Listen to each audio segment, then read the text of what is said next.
This week, NFL Films presents part one of a special three-part series, the NFL Films All-Pro Team. In today's show, the truly special teams players, the year's most dangerous defensive backs, and the outstanding offensive backs of 1985.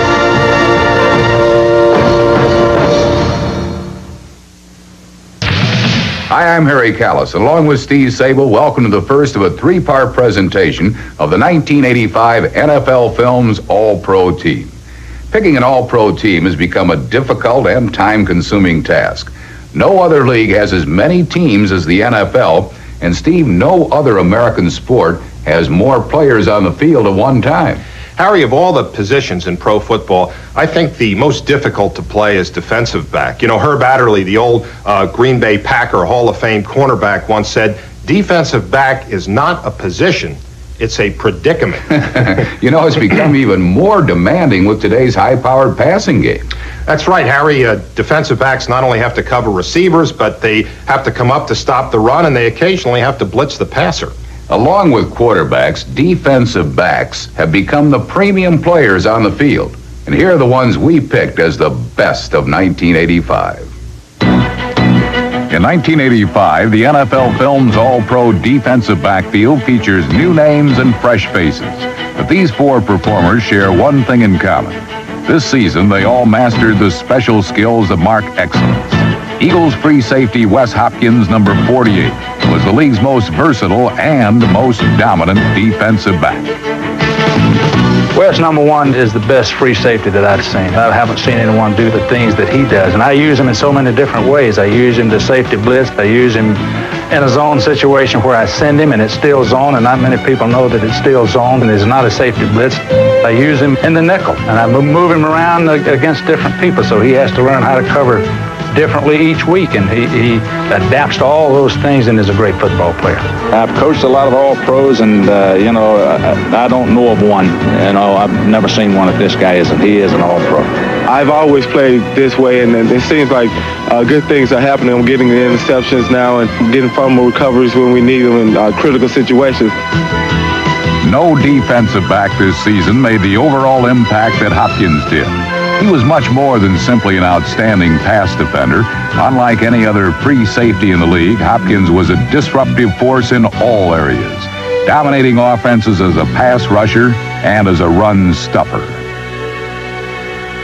The league's best strong safety in 1985 was the Cardinals' Leonard Smith, number 45. Even in today's high-powered passing game, strong safety is still a position that demands stopping the run first, and Smith was the toughest and surest tackler of them all. On the other hand, cornerback is primarily a coverage position. And in 1985, the finest pure man-to-man defender was the 49ers' Eric Wright, number 21.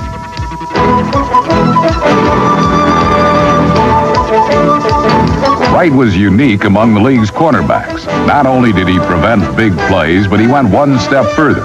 He shut down the NFL's top wide receivers consistently.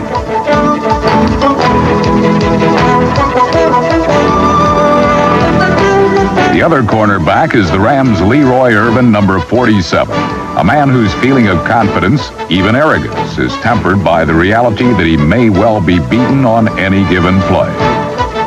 Last week I was scared to death with Tampa Bay's passing attack, and this week I'm scared to death with Kansas City's passing attack, and probably next week I'll be scared to death with Frisco's passing attack. So I'm a scared guy every week, you know, and I work hard to overcome that, and I try to play tough on Sunday. In 1985, Irvin overcame his fear of failure to frighten quarterbacks and receivers. He excelled at the Rams' complex combination of man-to-man and zone coverages, and earned a place on the NFL Films All-Pro defensive backfield. 1985 was another season of explosive offense that featured many deserving candidates for the NFL Films All-Pro backfield. Joe Morris of the Giants scored a league-leading 21 touchdowns. The Chargers' Lionel Little Train James amassed the most all-purpose yards in NFL history, and Gerald Riggs led the NFC in rushing despite playing for the woeful Atlanta Falcons. However, the members of our All-Pro team not only possess impressive statistics, but they personally carried their teams to playoff berths and a chance for a Super Bowl title. In the season of the refrigerator, an Ice Age defense, and a quarterback who looked like a member of Devo, Walter Payton remained the heart and soul of the Chicago Bears.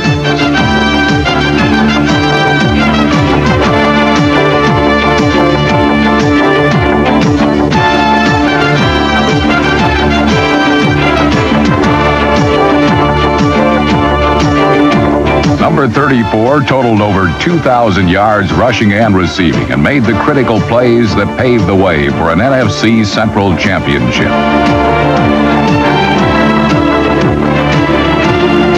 Payton held the Bears together on the field and kept them loose off it. One day it was about 2 o'clock, and we were getting a couple weeks in before the second practice, and Walter throws this firecracker, M80, this big firecracker down there, and into the I guess window well, and it blew up, and everyone jumped up and started screaming because we thought the building was coming down, and you ran outside, and Walter's up there laughing. He's one of the greatest pranksters I've ever run into. He has a knack of walking behind you and pinching you in a very unusual place. And it doesn't matter where you're at. You could be on the dais of a banquet, you could be on the field or on the sideline or practice. That's his way of just saying hello. Walter's way of saying hello on a football field is not a greeting card, but a letter bomb.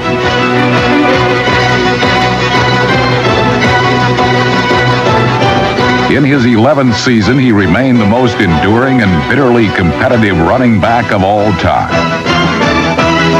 When somebody tackles me, it's sort of like a slap in the face or whatever, because my job is not to get tackled. My job is to get the ball down the field. So every time I get tackled, it just builds into me more. So the next time, it's going to be harder to tackle me. And the next time, it's going to be harder. So that's the way I approach the game.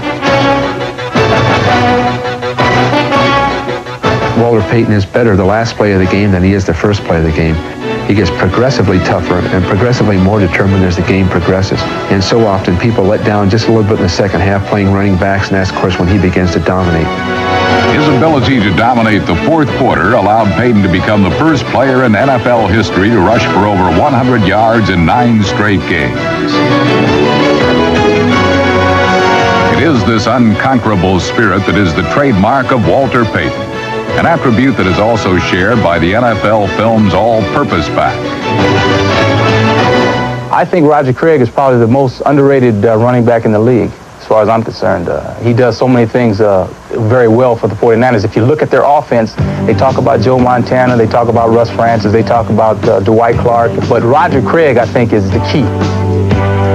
Roger Craig used to be a minor planet in the 49ers galaxy of offensive stars. But this season, as the team vaporized, he was in ascendance, becoming the first player in NFL history to gain over 1,000 yards, both rushing and receiving.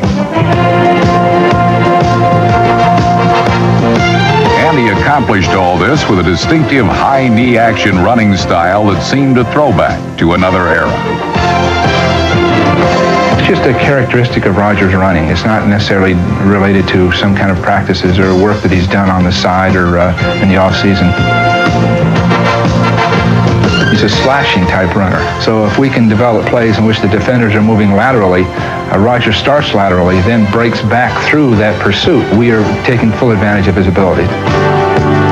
This course placed him in the end zone 15 times. And in the year when the 49ers zigged and zagged, Craig was the compass that led them straight into the playoffs.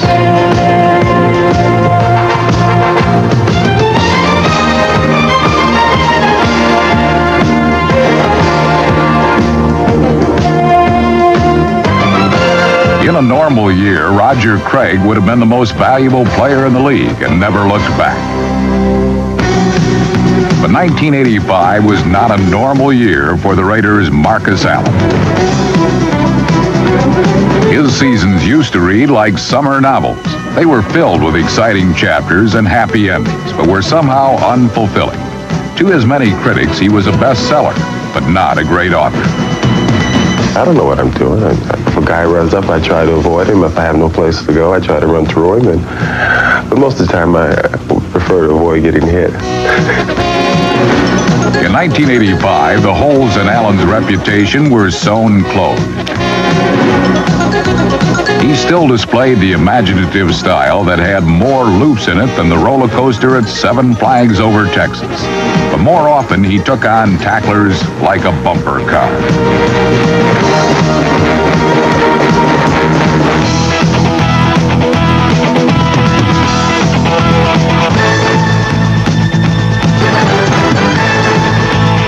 Willing to do things that a lot of other people his stature are not willing to do. Despite the money he makes, despite the car he drives, despite the image that he has with a lot of different people, the man can play football, and he's fun to watch. Lacking their famed vertical passing attack, the Raiders granted Allen's wish to become their workhorse. He carried the ball 100 more times than he ever had before, and his 1,759 yards gave him his first NFL rushing title.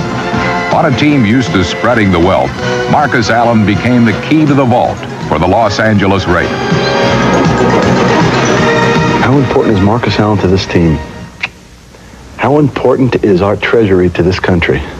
That's how important Marcus is to the Raiders. Defensive backfield features new names and fresh faces, but these four performers share one thing in common.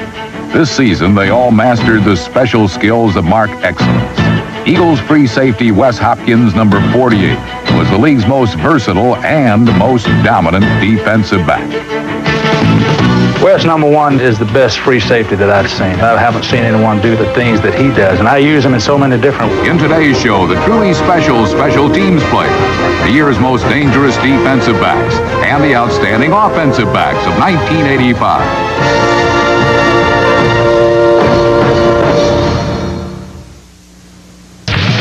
Hi, I'm Harry Callis. Along with Steve Sable, welcome to the first of a three-part presentation of the 1985 NFL Films All-Pro Team. Picking an All-Pro team.